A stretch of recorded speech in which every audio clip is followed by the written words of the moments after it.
felt we had another solid class. You know, it sounds like a broken record every year, but we felt like we really took care of the immediate needs. And when I say immediate, the positions that were the most depleted. Offensive line was at the top of the list. We ended up taking 5 offensive linemen, and closely followed by wide receiver and defensive back. Those were definitely the 3 primary areas of concern for us and needing to restock. But we were able to get good players at a number of other positions as well. So we feel good about the guys we got, and you know, time will tell.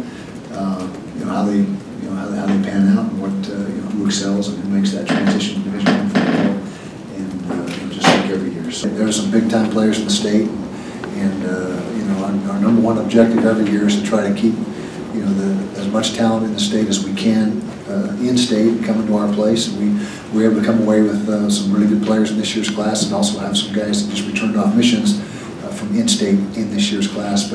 But yeah, it's I don't think there's a state in the country that doesn't go through the same thing, where guys from out of state come in and pick off some of your best players. I think that's pretty much universal throughout. But it's certainly our number 1 objective, like I said, is to try to put a fence around the state of Utah as best we can, and keep as many of those players in state. But you're never going to get every one of them, and we certainly lost a few this year that were very talented, very high profile. And particularly in California, I think we have 15 of our, we utilized all 25 initials like we do most years. There's a few years you may not be able to get to 25 due to the amount of guys you got returning, but 15 of the 25 for this year were from California. And I think a lot of that is a result of how well we did, not only you know, with our win-loss record going 9-4, which was a nice turnaround, but how well we did in the state of California. You know, beating USC, UCLA, Stanford, and Fresno. I think that was a byproduct of that. I never single anybody out, because if you single one guy out, you're going to make 24 other guys upset. And so there's a lot of guys that we feel are going to be able to come in and help us right away. Typically, the JC guys are more ready for that than high school guys, but that's not always the case. We've got some high school guys that we signed, that big physical guys that are really ready, at least from a physical standpoint. So I would say when it's all said and done, you're going to see probably half this class make an impact in the upcoming season, and the other half may not quite be ready and look to redshirt or be in lesser roles. We have 1 lineman that's returning, that's be coming off a mission who I can't talk about. But you know, the other guys, it was mostly offensive tackle types. Those are usually the guys that you're in need of mostly, is the longer levered guys that can play on the edge. You know, the 6'5" plus guys, and Darren Paulo, you know, from Grant High School, is certainly a guy that we're excited about. And Johnny Capra is another tackle type body. Kevin Dixon, another tackle type body from Buena Park, and so. And then you know, the other guy would be Nick Carmen, who's more of an inside guy from Arizona. And then, like I said, the other guy we can't really talk about. But we think we really helped ourselves with the offensive line. And our numbers were down after this year's. We didn't graduate a lot of guys this year, but we were down a little bit this year in that position. So we made up for it in this class, and we feel we're back where we need to be, just from a sheer number standpoint. A lot of speed, very talented, can play either corner or wide receiver. Maybe playing a little bit of both, but he's got the top end speed that you look for at corner, and that's, you know, with us playing as much man coverage as we do, you've got to be able to run with, you know, everybody that you face, and so that's our starting point for Corey, is on defense. He's also a kick returner as well, so he could factor in there.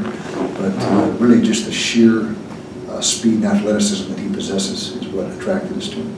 You know, I can't. It's much different than it used to be. I'll say that. And I don't think it matters, my opinion, really, because it's going to happen regardless.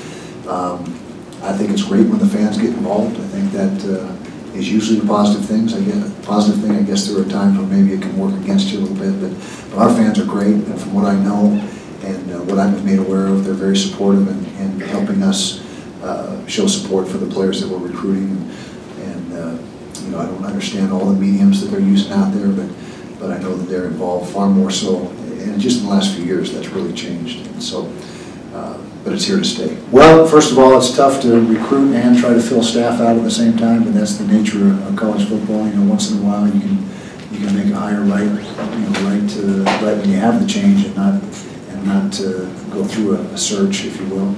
But you know, I certainly, you know, during the time trying to recruit and interviewing and talking to prospective coaches, you know, when all was said and done, and there's some coaches on our staff particularly Morgan Scally. He's an excellent football coach and was definitely a candidate for that spot. But when I had a chance to finally catch up with Coach Pease and talk to him and gauge his interest, which turned out to be very, very strong, I felt that was the best thing for us at this time. He did a great job. I think he landed 4 or 5 players, and both him and Coach A-Rod. And Coach A-Rod is a proven commodity in recruiting for, ever since he got here. He's been consistent. This year was no different. He signed 3 or 4 guys this year that we're really excited about. So between the 2 of them, that almost accounted for half the class.